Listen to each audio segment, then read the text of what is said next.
नमस्कार दोस्तों, इस वीडियो में आरओ एआरओ एग्जाम्स में विगत वर्षों में आए हुए प्रश्नों का सॉल्यूशन है और ये प्रश्न विविध सेक्शन से है। इससे पहले हिंदी, रीजनिंग और मैथ तीनों सेक्शंस के ऑलरेडी 2010 से 20 तक अपलोडेड हैं। तो देखते हैं विविध वाला प्रश्न।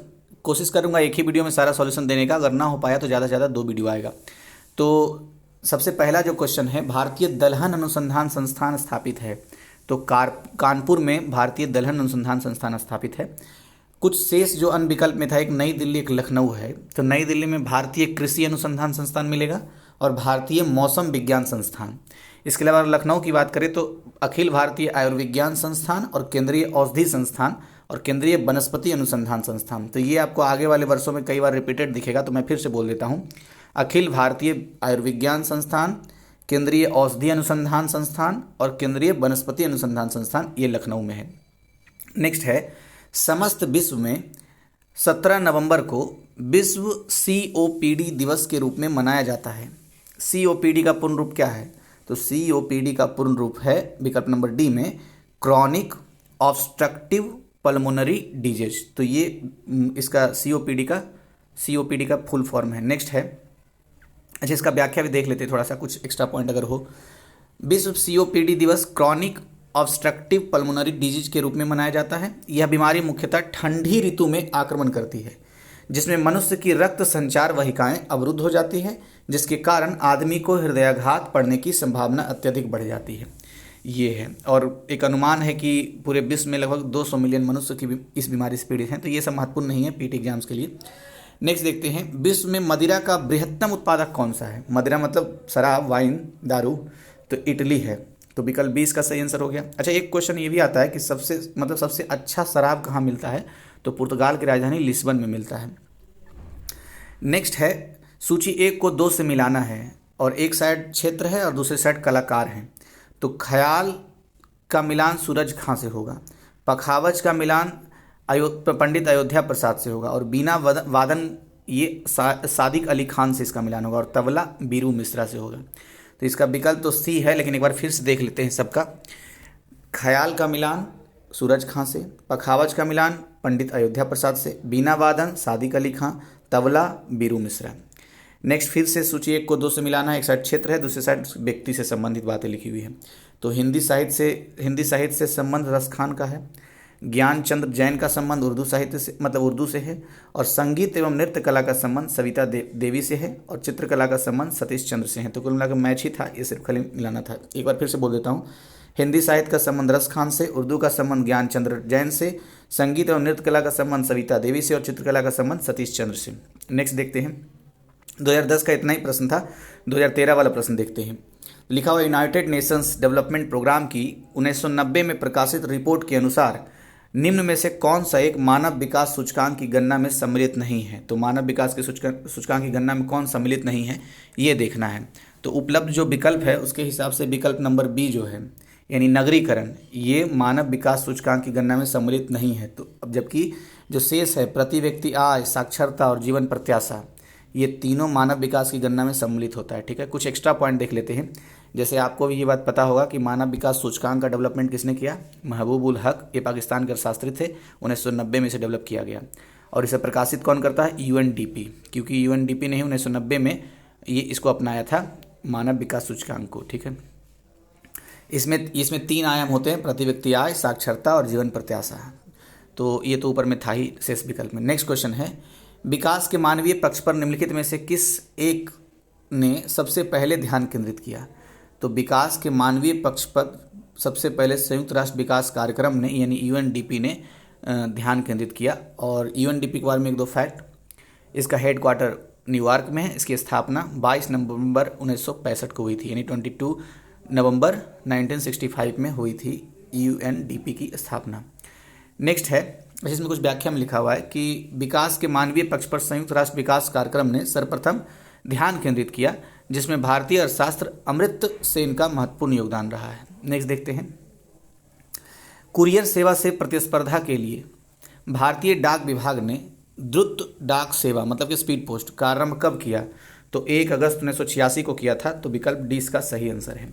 अच्छा, 1986 में कौन सी पंचवर्षीय योजना चल रही थी? आप मुझे बता सकते हैं कमेंट बॉक्स में, अगर बता सकते हैं तो बताइए। थोड़ा इसका व्याख्या देख लेते हैं।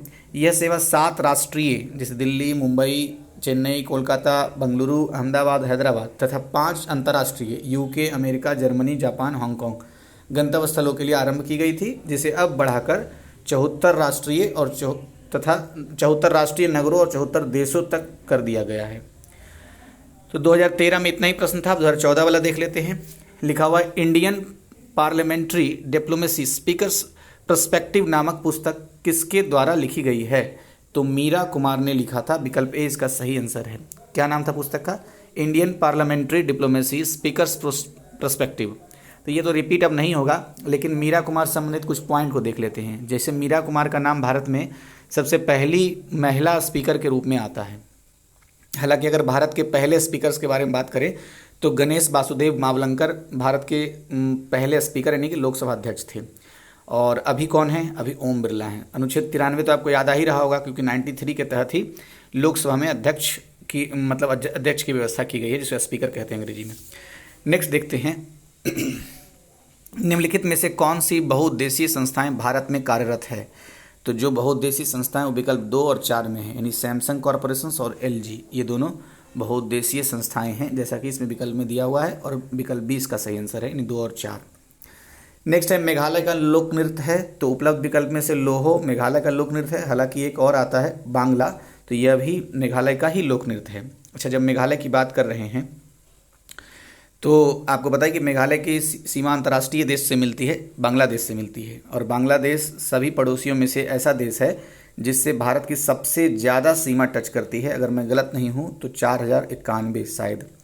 देखिए, उसके बाद आप मेघालय से जैसे ही हम पढ़ते हैं तो जयंतिया खासो, गारो जयंतिया खासी ये पहाड़ी का नाम आता है और तीनों जनजाति का नाम। आपसे एक प्रश्न है कि आप मुझे कमेंट बॉक्स में बताइए मेघालय के सीएम का नाम क्या है। नेक्स्ट है केंद्रीय औषधीय एवं सुगंधित पौधों का अनुसंधान संस्थान स्थित है। तो देखिए रिपीट हो गया क्वेश्चन, मैंने कहा ना रिपीट होगा। लखनऊ में केंद्रीय औषधीय एवं सुगंधित पौधों का अनुसंधान संस्थान लखनऊ में है। लखनऊ में और क्या हमने देखा था? केंद्रीय औषधीय अनुसंधान, यही हो गया। और केंद्रीय वनस्पति अनुसंधान संस्थान 1-2 देखा था। इसके अलावा हमने एक कानपुर का देखा था, भारतीय दलहन अनुसंधान संस्थान कानपुर में है।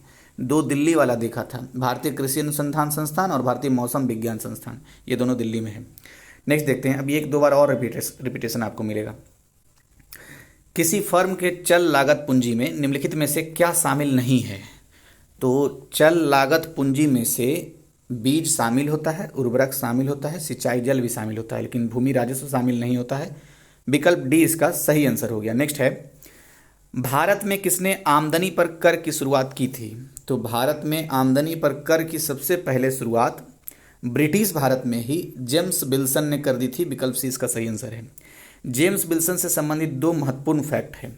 एक तो ये कि भारत में बजट प्रणाली का संस्थापक जेम्स विल्सन को ही माना जाता है, क्योंकि इन्होंने ही सबसे पहले 7 अगस्त 1860 को वायसराय की कार्यकारिणी परिषद में बजट पेश किया था। मैंने यहाँ लिख दिया है, पीडीएफ में आपको मिल भी जाएगा। मैं फिर से दोनों फैक्ट बोल देता हूँ, काफ़ी महत्वपूर्ण है। आमदनी पर कर की शुरुआत सबसे पहले जेम्स विल्सन ने की। और जब जेम्स विल्सन के हम नाम लेते हैं तो हमें याद आना चाहिए कि भारत में बजट प्रणाली के संस्थापक जेम्स विल्सन हैं। और वायसराय, क्योंकि इन्होंने ही सबसे पहले 7 अप्रैल 1860 को वायसराय की कार्यकारिणी परिषद में सबसे पहले बजट पेश किया था। अब नेक्स्ट देखते हैं। लखनऊ बॉय पुस्तक किसके द्वारा लिखी गई है? तो यूपी पीसीएस का जब आप सॉल्व करेंगे क्वेश्चन 2012 से 20 तक, तब पर भी आपको ये क्वेश्चन सेम वाला मिलेगा। तो लखनऊ बॉय पुस्तक विनोद मेहता ने लिखी थी, इसलिए विकल्प सी इसका सही आंसर हो गया। नेक्स्ट है निम्नलिखित में से किस राष्ट्रीय उद्यान ने वन जीव प्रबंधन के लिए ड्रोन या मानव रहित हवाई वाहन का उपयोग करना प्रारंभ किया? तो बांदीपुर टाइगर रिजर्व ने किया है, तो विकल्प ए इसका सही आंसर हो गया। नेक्स्ट है, कुछ खास तो नहीं है व्याख्या में, इसलिए छोड़ दे रहा हूँ। मीठी बिरदी परमाणु ऊर्जा संयंत्र निम्नलिखित में से किस देश के सहयोग से स्थापित किया जाएगा? तो मीठी बिरदी तो पहला नंबर कोई मिठाई का नाम नहीं, परमाणु ऊर्जा संयंत्र का नाम है, ठीक है। और ये किसके सहयोग से स्थापित किया गया है? यूएसए के सहयोग से। लेकिन ये है कहाँ भारत में? तो ये आपको गुजरात में मिल जाएगा। परमाणु ऊर्जा संयंत्र मीठी बिरदी परमाणु ऊर्जा संयंत्र गुजरात में मिलेगा, संयुक्त राष्ट्र अमेरिका के सहयोग से स्थापित किया गया है, ठीक है। कुछ यहाँ पर कलेक्शन है, ऊर्जा संयंत्र, प्रदेश और सहयोग देश, तो मैं पढ़ता हूँ। जैसे कुंडनकुलम जो परमाणु ऊर्जा संयंत्र है ये तमिलनाडु में है, रूस के सहयोग से स्थापित हुआ है भारत में। जैतपुर परमाणु ऊर्जा संयंत्र ये महाराष्ट्र में है और फ्रांस के सहयोग से स्थापित हुआ है। कोवाडा कोवाडा परमाणु ऊर्जा संयंत्र ये आंध्र प्रदेश में है और यूएसए के सहयोग से स्थापित हुआ है। इसके अलावा यूएसए के सहयोग से स्थापित अभी हमने देखा था मीठी बिरदी जो गुजरात में है और ये भी यूएसए के सहयोग से स्थापित हुआ है। जबकि अगर हरिपुरा के बारे में बात करें तो ये पश्चिम बंगाल में है और ये रूस के सहयोग से स्थापित हुआ है। रूस के सहयोग से एक और हमने देखा था तमिलनाडु में है कुंडनकुलम। ठीक है, तो ये सारे हो गए। मैं एक बार फिर से जल्दी जल्दी बोल देता हूँ। कुंडनकुलम परमाणु ऊर्जा संयंत्र तमिलनाडु में है रूस के सहयोग से, जैतपुर परमाणु ऊर्जा संयंत्र महाराष्ट्र में है फ्रांस के सहयोग से, और कोवाडा परमाणु ऊर्जा संयंत्र आंध्र प्रदेश में है यूएसए के सहयोग से स्थापित हुआ है। हरिपुरा परमाणु ऊर्जा संयंत्र पश्चिम बंगाल में है रूस के सहयोग से स्थापित हुआ है। मीठी बिरदी परमाणु ऊर्जा संयंत्र ये गुजरात में है और यूएसए के सहयोग से स्थापित हुआ है। अब 2016 वाला भी देख लेते हैं। कितना बड़ा तो वीडियो नहीं हो रहा है, लग रहा है एक ही में हो जाएगा। देख लेते हैं। किस वर्ष भारतेंदु नाट्य अकादमी की स्थापना हुई है? तो भारतेंदु नाट्य अकादमी की स्थापना 1975 में हुई है यूपी मतलब उत्तर प्रदेश संस्कृति विभाग के द्वारा। तो विकल्प ए इसका सही आंसर हो गया। व्याख्या पढ़ देता हूँ, एक दो फैक्ट और मिलेगा। उत्तर प्रदेश के संस्कृति विभाग द्वारा 1975 में भारतेंदु नाट्य केंद्र की स्थापना की गई, जिसका 1981 में नाम परिवर्तित कर भारतेंदु नाट्य अकादमी कर दिया गया। तो नाम परिवर्तन किया गया है 1981 में। 1981 में कौन सी पंचवर्षीय योजना चल रही थी? चलिए विकल्प देता हूँ, छठी या सातवीं, आप बताइएगा कमेंट बॉक्स में। भारतेंदु नाट्य अकादमी की स्थापना 2 जुलाई 1975 को लखनऊ में हुई। तो हुई कहाँ? लखनऊ में। कब? 1975, 2 जुलाई 1975 को। ठीक है, अच्छा लखनऊ से याद आना चाहिए, अभी कई संस्थान के बारे में हमने पढ़ा था, लेकिन एक एक्स्ट्रा फैक्ट मैं यहाँ पर बता रहा हूँ कि गोमती रिवर के किनारे है लखनऊ। तो ये बात कोई बड़ा शहर कौन से नदी किनारे है महत्वपूर्ण हो जाता है। अब कौन कौन से संस्थान के बारे में बात किया था इसको पहले देख लेते हैं, उसके बाद देखेंगे। तो उत्तर प्रदेश सरकार के सांस्कृतिक मंत्रालय द्वारा की गई थी, ये बात तो पहले ही हो चुका है। नाट्य विधा में विधिवत प्रशिक्षण कार्य 5 अप्रैल 1976 को प्रारंभ हुआ। अच्छा, प्रशिक्षण कार्य 5 अप्रैल 1976 से प्रारंभ हुआ है, लेकिन स्थापना 2 जुलाई 1975 को ही हो गया था। ठीक है, अब लखनऊ, मैंने बोला कि गोमती नदी किनारे है और लखनऊ से संबंधित जो हमने संस्था देखा था उसको भी जल्दी जल्दी रिवीजन कर लेंगे। देखिए, सबसे पहला हमने देखा था केंद्रीय औषधि एवं सुगंधित पौधा अनुसंधान संस्थान, तो ये लखनऊ में है। केंद्रीय औषधि अनुसंधान संस्थान, ये भी लखनऊ में है। केंद्रीय वनस्पति अनुसंधान संस्थान, यह भी लखनऊ में है। तो ये हमने लखनऊ संबंधित देखा था। अब चलिए दिल्ली वाला भी देख ही लेते हैं। एक तो हमने देखा था भारतीय दलहन अनुसंधान संस्थान, तो कानपुर में है, और भारतीय कृषि अनुसंधान संस्थान और मौसम विज्ञान संस्थान ये दिल्ली में है। ठीक है, अब नेक्स्ट क्वेश्चन को देखते हैं। निम्नलिखित में से किस स्थान को सितार और सुरबहार संगीत के इमदाद खानी घराना के लिए जाना जाता है? तो इटावा को जाना जाता है सुरबहार संगीत के इमदाद खानी घराना के लिए। तो विकल्प सी इसका सही आंसर हो गया। व्याख्या में भी वही लिखा हुआ है, सितार और सुरबहार संगीत के इमदाद खानी घराना का संबंध इटावा से है। इस घराने के कलाकारों में बुद्धा दिव्य मुखर्जी और निशांत खान और सुजात खान प्रमुख हैं। तो क्वेश्चन ऐसे ही पूछ सकता है कि बुद्धा दिव्य मुखर्जी, निशांत खान और सुजात खान ये किस घराने से संबंधित हैं? तो इटावा घराने से संबंधित, खानी घराना का, इमदाद खानी घराना का इटावा से संबंधित है। नेक्स्ट है, निम्नलिखित में से किसने शंभू महाराज को हिंदुस्तानी शास्त्रीय संगीत की शिक्षा दी? तो शंभू महाराज को हिंदुस्तानी शास्त्रीय संगीत की शिक्षा रहीमुद्दीन खान ने दी थी। विकल्प बी में इसका आंसर है। शंभू महाराज के बारे में ये फैक्ट भी याद आना चाहिए कि नृत्य सम्राट की उपाधि इनको दिया गया था और 1956 में इनको पद्मश्री भी मिला है। व्याख्या में वही सारी बात लिखी हुई है, मैं पढ़ देता हूँ रिवीजन के भाव से। शंभू महाराज ने हिंदुस्तानी शास्त्रीय संगीत की शिक्षा रहीमुद्दीन खान से ग्रहण की थी। शंभू महाराज लखनऊ घराने के कथक नृत्य कलाकार हैं, तो ये एक महत्वपूर्ण फैक्ट है। दूसरा, कथक नृत्य कलाकार के रूप में। और शंभू महाराज को नृत्य के क्षेत्र में उत्कृष्ट योगदान के लिए नृत्य सम्राट की उपाधि से विभूषित किया गया है और 1967 में इन्हें संगीत नाटक अकादमी के फेलोशिप भी दिए गए थे। 56 में पद्मश्री से भी सम्मानित किया गया है। नेक्स्ट है, निम्नलिखित में से कौन परमवीर चक्र विजेता नहीं है? तो परमवीर चक्र विजेता उस समय का एक करेंट अफेयर है दरअसल। तो संजय कुमार, मनोज कुमार पांडे और योगेंद्र सिंह यादव ये तीनों संबंधित थे, जबकि नीरज कुमार सिंह नहीं संबंधित थे। खैर, महत्वपूर्ण फैक्ट ये है कि सैन्य सम्मान परमवीर चक्र ये सर्वोच्च सैन्य सम्मान है दरअसल। और इसका शुरुआत, परमवीर चक्र की शुरुआत कब हुई थी, यानी स्थापना कब हुई थी? तो 26 जनवरी 1950 को ही हो गई थी इसकी स्थापना, परमवीर चक्र 26 जनवरी 1950। नेक्स्ट है, सूची 1 को 2 से मिलाना है, तो देखते हैं क्या मतलब क्या मिलाना है। एक संस्था है और उसका जगह दिया हुआ है। तो राष्ट्रीय पर्यावरण अनुसंधान संस्थान अभियांत्रिकी ये नागपुर में है। ये भी कई बार रिपीट हुआ है, आरओ में भी और यूपीपीसीएस में तो कई बार आपको प्रीवियस में मिलेंगे। नेक्स्ट है, केंद्रीय खाद्य प्रौद्योगिकी अनुसंधान संस्थान, तो ये मैसूर में है। केंद्रीय आलू अनुसंधान संस्थान, ये शिमला में है। और केंद्रीय, ये आलू वाला जरूर याद रखिएगा, हर 2 साल 3 साल बाद ये आर ओ यूपीपीसी से मिल जाता है। तो केंद्रीय आलू अनुसंधान संस्थान ये शिमला में है, ठीक है। केंद्रीय तंबाकू अनुसंधान संस्थान, ये कहाँ है, ये ऊपर इसका विकल्प है, राजामुंदरी में है ये, ठीक है। राष्ट्रीय पर्यावरण अनुसंधान संस्थान अभियांत्रिकी, ये जरूर, इसको नीरी बोलते हैं, तो नीरी के नाम से भी दे देगा तो कंफ्यूज नहीं होना, नागपुर में है ये इसका मतलब इसका हेडक्वार्टर। और केंद्रीय आलू अनुसंधान संस्थान शिमला में, ये 2 तो जरूर याद रखा जाना चाहिए। वैसे इसका विकल्प बी है, मैं फिर से एक बार पढ़ देता हूँ, रिवीजन हो जाएगा। राष्ट्रीय पर्यावरण अभियांत्रिकी अनुसंधान संस्थान नागपुर में है। केंद्रीय खाद्य प्रौद्योगिकी अनुसंधान संस्थान मैसूर में है। उसके बाद केंद्रीय आलू अनुसंधान संस्थान ये दिल्ली शिमला में है। और केंद्रीय तंबाकू अनुसंधान संस्थान ये राजमुंदरी में है, ठीक है। नेक्स्ट देखते हैं, निम्नलिखित में से किसने पॉलिटिक्स इन इंडिया पुस्तक लिखी, तो ये तो आपको रटा गया होगा, रजनी कोठारी ने लिखी है पॉलिटिक्स इन इंडिया पुस्तक, ठीक है। थोड़ा सा व्याख्या भी देख लेते हैं। वर्ष 1963 में विकासशील सामाजिक अध्ययन पीठ व 1980 में लोकायन नामक संस्थान की स्थापना भी की है। कौन? रजनी कोठारी ने। इसके अलावा इनकी पहली पुस्तक थी पॉलिटिक्स इन इंडिया, प्रकाशित हुई थी, जो भारतीय राजनीति को समझने का तर्कपूर्ण मॉडल पेश करती है।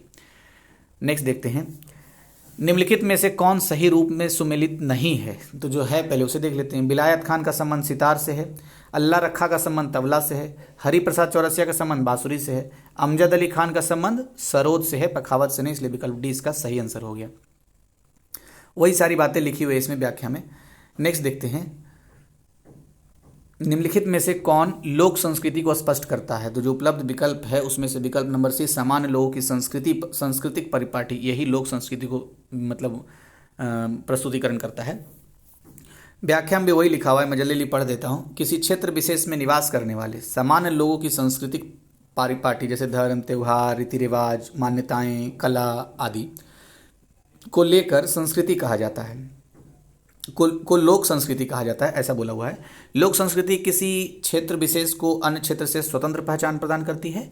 लोक संस्कृति का आशय लोक जीवन की संस्कृति से होता है और लोक संस्कृति अर्ध शिक्षित ग्राम्य जनसमूहों की उस संस्कृति को बोध कराती है जो सीधे सीधे होते हैं। तो बस कुल मिलाकर के लोक संस्कृति कंसेप्ट को बताने की कोशिश किया है। निम्नलिखित में से कौन सही सुमेलित नहीं है, तो जो पहले सही सुमेलित है उसे देख लेते हैं। जवाहरलाल नेहरू कृषि विश्वविद्यालय मध्य प्रदेश जबलपुर में है। सरदार वल्लभ भाई पटेल कृषि एवं प्रौद्योगिकी विश्वविद्यालय उत्तर प्रदेश के मेरठ में है। नेक्स्ट है इंदिरा गांधी कृषि विश्वविद्यालय, ये आपको राजस्थान में नहीं, छत्तीसगढ़ के रायपुर में है। और आचार्य NG रंगा एग्रीकल्चर यूनिवर्सिटी, ये भी तेलंगाना में नहीं, गुंटूर आंध्र प्रदेश में है, ठीक है। तो इसका मतलब कि दो है जो सुमेलित नहीं हो गया, सी और डी, तो इसका तो आंसर नहीं माना गया होगा। इसका मतलब यही लिखा हुआ है यहाँ पर कि संस्थान ये सी और डी दोनों सुमेलित नहीं है। तो जो सुमेलित नहीं था तो मैंने सुमेलित करके बता ही दिया। नेक्स्ट देखते हैं, विनिमय साध्य विलेख अधिनियम प्रभावकारी हुआ, तो विनिमय साध्य विलेख अधिनियम 1882 में प्रभावी हुआ था। इसी को अंग्रेजी में बोलते हैं निगोशिएबल इंस्ट्रूमेंट एक्ट 1881, ठीक है।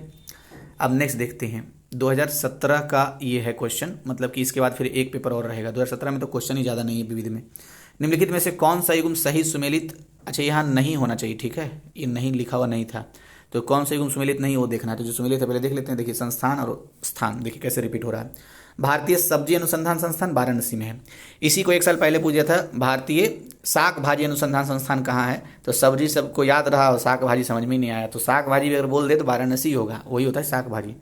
नेक्स्ट है केंद्रीय उपोष्ण अनुसंधान संस्थान, तो केंद्रीय उपोष्ण अनुसंधान संस्थान श्रीनगर में नहीं है, तो कहाँ है, ये लखनऊ में है केंद्रीय उपोष्ण अनुसंधान संस्थान। तो इसलिए विकल्प बी इसका आंसर हो जाएगा, क्योंकि जो सुमेलित नहीं है यही तो पहचानना था।